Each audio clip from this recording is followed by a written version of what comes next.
સુરતમાં રહેતા સેલ્સ મેનેજરને વર્ચ્યુઅલ નંબર પરથી કોલ કરીને થાઇલેન્ડથી પરત આવેલા પાર્સલમાંથી ડ્રગ્સ નીકળ્યું છે કહી વડોદરાના યુવકે ડિજિટલ એસ્ટેટ પ્રકરણમાં સાયબર સેલે આરોપી યુવકની ધરપકડ કરી છે।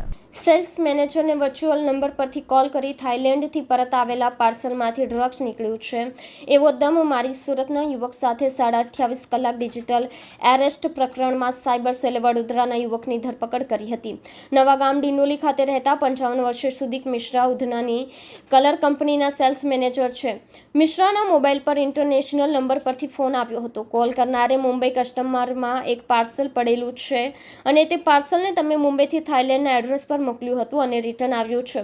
પાર્સલમાં 140 ગ્રામ ડ્રગ્સ છે એમ કહી કોન્ફરન્સમાં અલગ અલગ લોકો સાથે વાત કરાવી હતી।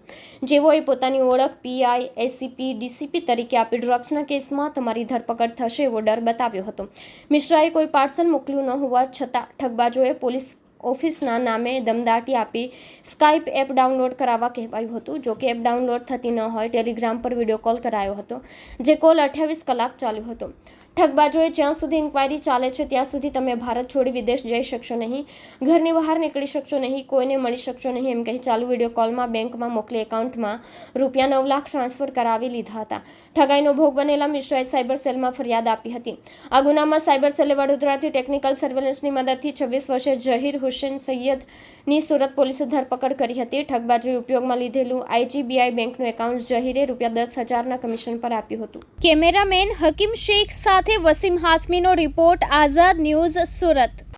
પોલીસ કમિશનર શ્રી સુરત શહેર, સંયુક્ત police commissioner Shri crime branch Surat શહેર તથા નાયબ police commissioner Shri crime branch Surat શહેરની સૂચનાથી શહેરમાં વધતા જતા ડિજિટલ અરેસ્ટના બનાવો જે સાયબર ક્રાઇમનું એક નવું ફ્રોડ છે તે અંગે જરૂરી કાર્યવાહી કરવા તથા ભોગ બનનારને ન્યાય અપાવવા માટે જરૂરી કાર્યવાહી કરવા માટે સૂચના આપવામાં આવેલ હતી। તે અંતર્ગત સાયબર ક્રાઇમ પોલીસ સ્ટેશનની અંદર તારીખ 10 મેના રોજ એક ડિજિટલ અરેસ્ટ લગત એફઆઈઆર રજીસ્ટર કરવામાં આવી હતી જેની અંદર કુલ 9 લાખ રૂપિયાનું સાયબર ક્રાઇમ ફ્રોડ થયેલ હતું।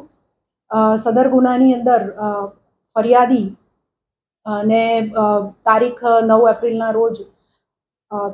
એપ્રિલના રોજ સાંજે કોલ આવેલ હતો એક નંબર પરથી જેમાં ફરિયાદીને એવું જણાવવામાં આવેલ હતું કે તમારા નંબરથી ને તમે જે એક પાર્સલ થાઇલેન્ડ મોકલ્યું છે એ પાર્સલની અંદર 4 કિલો કપડાં, 3 ક્રેડિટ કાર્ડ તથા 140 ગ્રામ એમડી ડ્રગ મળી આવેલ છે જેથી તમારું પાર્સલ છે થાઇલેન્ડ પહોંચ્યું નથી અને હવે તમારે ક્રાઇમ બ્રાન્ચમાં હાજર થવાનું રહેશે। ત્યારબાદ ક્રાઇમ બ્રાન્ચનો સંપર્ક કરવા જણાવી એક નંબર ડાયવર્ટ કરવામાં આવ્યો અને એની અંદર ફરિયાદી સાથે વાત કરવામાં આવી ઇન્સ્પેક્ટર તરીકે ઓળખાણ આપીને, જેમાં અરજદારને ફરિયાદીને કહેવામાં આવ્યું કે આપ 3 મહિના સુધી જેલમાં જશો, તમારે અહીંયા ક્રાઇમ બ્રાન્ચમાં હાજર રહેવાનું છે। ત્યારબાદ સીબીઆઈ જરૂરી કાર્યવાહી કરશે એવું અરજદારને કહી પહેલા અરજદાર પાસે ટેલિગ્રામ ડાઉનલોડ કરાવવામાં આવ્યું। ત્યારબાદ ટેલિગ્રામની અંદર સ્કાઇપ આઈડીનું લિંક મોકલીને સ્કાઇપ આઈડી ડાઉનલોડ કરાવવાની કોશિશ કરવામાં આવી, પરંતુ અરજદારના મોબાઈલમાં સ્કાઇપ ડાઉનલોડ નહીં થતાં ટેલિગ્રામ પરથી વિડીયો કોલ દ્વારા ક્રાઇમ બ્રાન્ચના અધિકારી તરીકેની ઓળખ આપી એક મેડમ સાથે વાત કરાવવામાં આવી। આ સમગ્ર વિડીયો કોલ દરમિયાન કોઈનું પણ મોઢું દેખાતું ન હતું। તો આ સમગ્ર પ્રક્રિયા દરમિયાન અરજદારને સીબીઆઈના નકલી નોટિસ સીબીઆઈના લોગોવાળી આપવામાં આવી જેની અંદર ફરિયાદીને એવું કહેવામાં આવ્યું કે તમે ભારત છોડીને જઈ શકશો નહીં, પોતાના રૂમની બહાર જવું નહીં અને કોલ કટ કરવો નહીં, તપાસમાં સહકાર આપવો વગેરે રીતના અરજદારને ફરિયાદીને બીવડાવવામાં આવ્યા।